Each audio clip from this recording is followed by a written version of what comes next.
สบายดีพี่น้องวันนี้ก็มาเที่ยวทงมาเบิ่งทงให้ทงนายามแรงนะเจ้าแสงแดดอ่อนๆตอนแรงเพื่อนเห็นยังก้อนเห็นล้านว่าชั้นโอ้ยมาเห็นคักกระโดดเด้ล้านก็ได้ล้านน้อยๆนึงก็เห็น โอ้ยล้านคอยนี่มันเห็นเหลื่อมใจตาเว้นนี่เห็นคักปันใดและล้านนะบ่เห็นบ่หมองม่วงน้อยกันเนาะ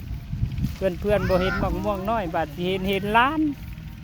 สร้างเว้าแต่เด้เพื่อนกันเนาะทางเห็นเทล้านน้อยๆนึงกับปัดสร้างเห็นไว้แต่เด้เห็นแน่หมองม่วงพี่น้องเอ้ยหมองม่วงแล้วก็ดอกพักสะเม็กก็เป็นดอกบ่พี่น้องสร้างเป็นเนาะเป็นดอกได้นี่เพราะว่ามันเป็นอย่างนั้นนี่เพราะว่าภาคว่ายังมันบ่แม่นบาดนั้นมันตั้งดอกเป็นดอกพักสะเม็กก็เป็นดอกพักสะเม็กเป็นดอกล้านก็พูดว่าเหลื่อมเนาะพี่น้องคอยมาก็เห็นล้านก้อนโลดว่าซั่นบ่เห็นแท้ๆหมองม่วงดกบ่ดกก็ได้เห็นล้านลูกชายคอยก็เห็นอยู่บ่ล้านนะล้านปีนี้ก็คือบ่ได้เสียหญ้าเนาะเห็นแต่ล้านน้อยว่าซั่นเห็นบ่ลูกล้านน้อยบ่เห็น เห็นหมากม่วงแม่เห็นหมากม่วงแม่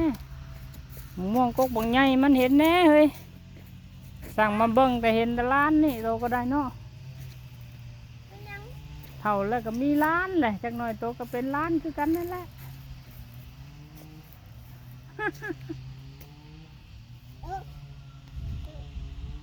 หมากม่วงดกกกจนกองแน่โอ้ยน้ำแรงเลี้ยวไปใส่กับโอ้ในใบคามก็กำลังป่งอ่อนใบคามก็ป่งอ่อนแล้วจักหน่อยก็ได้กินแมงขนุนเนาะเจ้าอาหารตามฤดูก็ได้ก็สบายเช้านะทงกว้างเลยพี่น้องเลี้ยวไปกำลังใบไม้เขียวทุ่มอยู่ใกล้จะฮอดปีใหม่อ้ออ่อนใบไม้เขียวงามบอกแล้วจมแล้วก็ได้กินฮอดพวมแห่เหือแห้งยังหลายเด้เนาะไปเที่ยวติดจักจันอาหารตามฤดูก็ดี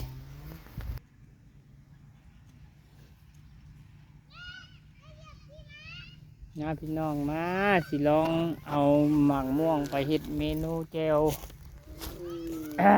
แจ่วปลาแดกมาเจ้าสิคุยหมากม่วงลองเบิ่งจักบาทโน้บาทนี่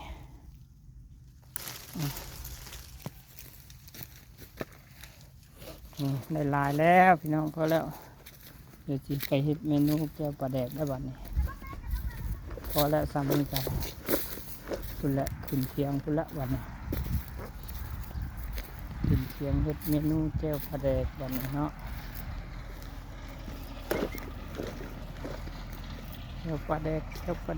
เพื่อนกินน้ำกันก่อนเด้อเพื่อนเด้ออย่าเผาเลือนผ่านเด้อกินปลาแดกกินหมากม่วงน้อยนะเจ้าพอดีน้อยหมากละคำครบโปะปะน้ำกันเนาะบัดนี้เนาะ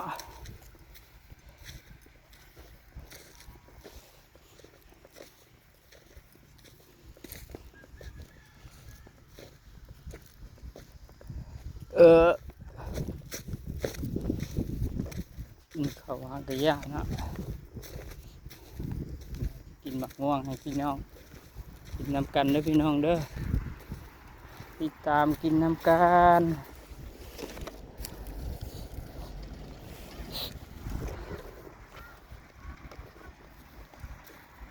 ทุ่งก็กว้างเติบเพื่อสิฮอดเที่ยงก็บ่ง่ายเนาะ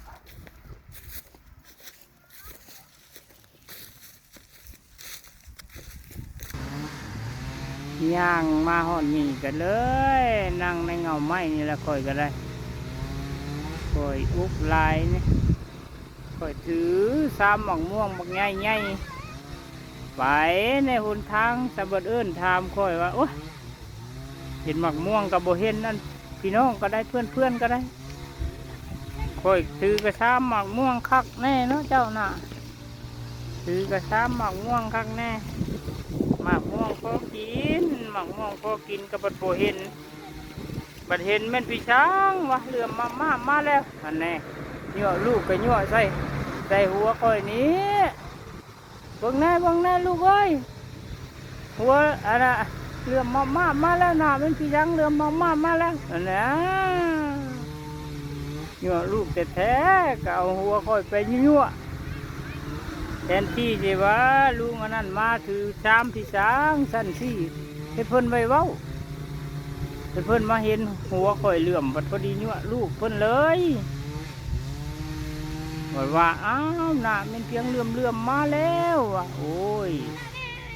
ยังก็เว้ายั่วลูกก็ยั่วใส่หัวข่อยนี้เห็นหัวข่อยล้านลายกันให้เว้าเนาะเพื่อนก็ได้แทนที่สิไปเอิ้นว่าลูกเอ้ยเพิ่นถือกระชามมาอย่างชั้นจังซี่ขอกินน้ำเพิ่นแน่แต่บ่แม่นดีนะเลื่อมมาแล้วลูกยับพอกเด้อยับพอกเด้อโอ้ยเนาะค่อยก็สมโพธิแล้วมานั่งในเงาไม้ซะแล้วกินข้าวบ่แซ่บแล้วค่อยก็ได้หมกม่วงก็ว่าสิเอาไปกอยเมนูคักๆนี่ก็จักสิกอยว่าได้สิแซ่บอยู่บ่เนาะได้ยินเสียงพี่น้องมาตามกอยว่านี่กอยก็สิบ่แซ่บฮอดหมกม่วงแล้วหมกม่วงนี่ก็เข้าแรกก็ไปก่อนเอาไปกินคือเก่าเฮาละสิแซ่บบ่แซ่บก็คอยสิแซ่บผู้เดียวคอยนี่แหละเนาะเพื่อนบ่แซ่บน้ำก็ยาก็สิกอยแซ่บผู้เดียวเลยยาทำนั่นแหละคอยเล่าให้เพื่อนฟังก็ได้เล่าให้พี่น้องฟังก็ได้เล่าเป็นพี่น้องลูกหลานวะเพิ่นยั่วลูกก็ว่าอ้าวเลื่อมมาแล้วลูกเลื่อมมาแล้วเท่าเลื่อมมาแล้ววะเบิ่งแน่เลื่อมมาแล้วลูกมองเด้อวะจะให้ได้วะฉันนั่นนะยั่วลูกของเพิ่นก็ยั่วใส่หัวคอยนี้ยั่วยังก็ยั่วใส่หัวคอยนี้เนาะเจ้ายกบานนี่คือสิฮอดเที่ยงอยู่ดอกพี่น้องเลยยกบานนี่ก็คือสิฮอดกล้วยปลาแดงอยู่ดอกกันกระซ้ำนี่บวกความก็ได้อยู่ดอกกระซ้ำนี่เนาะผมเห็นซ้ำปลาแดกกันซ้ำปลาแดกใจที่แล้วบ่ได้กินได้พี่น้องเลยไปกินหมกม่วงน้อยๆหมากละคำหน่อลำคำน้องก้อยเด้อบ้านเด้อ